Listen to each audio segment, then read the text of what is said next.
Bismillahirrahmanirrahim. Assalamualaikum warahmatullahi wabarakatuh. Alhamdulillahillazi arsala rasulahu bil huda waddinil haqq liyuzhirahu ala dini kulli wa kafa billahi syahidah. Asyhadu an la ilaha illallah wahdahu la syarikalah wa asyhadu anna Muhammadan abduhu wa rasuluh la nabiyya ba'dah. Sahabat muslimah rahimakumullah, al-ummu madrasatul ula. Ibu adalah sekolah pertama bagi anak-anaknya.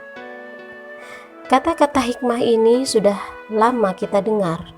Bukan hanya sekolah pertama, ibu sejatinya adalah sekolah utama bagi putra-putrinya.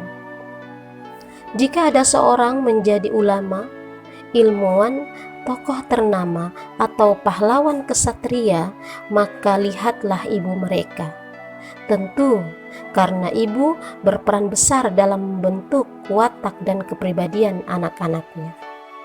Ia adalah sekolah pertama dan utama sebelum si kecil mengenyam pendidikan di sekolah manapun. Layaknya sekolah, ibu sejatinya adalah gudang ilmu, pusat peradaban, dan wadah yang menghimpun sifat-sifat akhlak mulia. Hanya dari sekolah semacam inilah lahir anak-anak yang solih, cerdas, dan alim, dan juga berakhlak mulia. Sahabat muslimah rahimakumullah, sejarah panjang masa keemasan Islam yang berlangsung dari awal tahun hijrah sampai sekitar 14 abad sesudahnya diwarnai oleh banyak orang besar. Para khalifah menorehkan namanya sebagai pemimpin terbaik saat itu. Para pejuang membawa Islam dalam kemenangan gemilang. Mereka tidak takut mati, bahkan mati di jalan Allah menjadi tujuan tertinggi hidup mereka. Para ulama berjuang dengan tinta dan pena mereka, karena merekalah kita mengenal dan bisa mempelajari Islam sampai saat ini. Di balik sosok-sosok hebat mereka, ada sosok-sosok yang tak kalah hebatnya.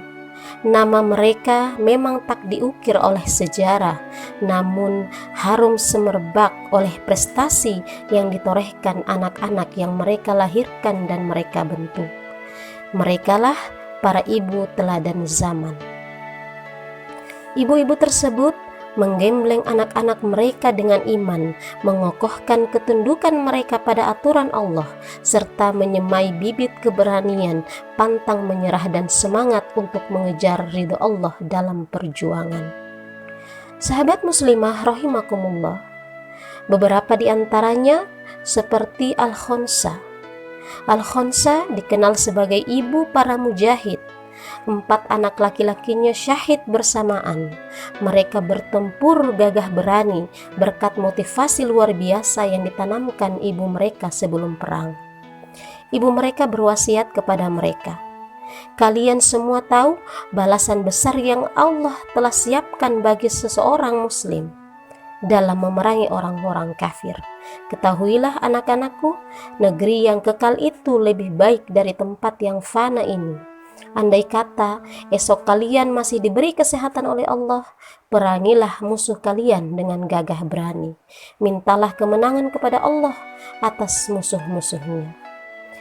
Usai peperangan, Al-Khonsa mencari kabar tentang putra-putranya. Kabar syahid pun didengar oleh telinganya. Anak-anak yang ia cintai telah syahid di medan perang. Ia kemudian berkata, "Segala puji bagi Allah yang telah memuliakanku dengan kematian mereka. Aku berharap Robku mengumpulkanku bersama mereka dalam kasih sayangnya." Bukan hanya itu, para imam mazhab, Imam Malik, Imam Syafi'i, dan Imam Ahmad bin Hambal dibesarkan sebagai anak yatim. Begitupun perawi hadis besar Imam Al-Bukhari. Ibu mereka berjuang keras untuk mendidik mereka dan mengantarkan mereka kepada para ulama besar untuk belajar. Mereka rela mewakafkan anak-anak mereka untuk agama Allah Subhanahu wa ta'ala. Sahabat muslimah rahimakumullah, Masya Allah, Inilah para ibu teladan zaman. Mereka menanamkan pondasi agama yang kuat pada anak-anaknya sehingga mampu menjadi pemimpin, pejuang dan ulama terbaik pada zamannya. Mereka menjadi generasi yang tangguh, generasi emas yang gemilang. Kegemilangan generasi pada masa kejayaan Islam tampak berbeda dengan gambaran generasi saat ini. Generasi saat ini begitu jauh dari tuntunan agama. Iman dan kepribadian mereka rapuh.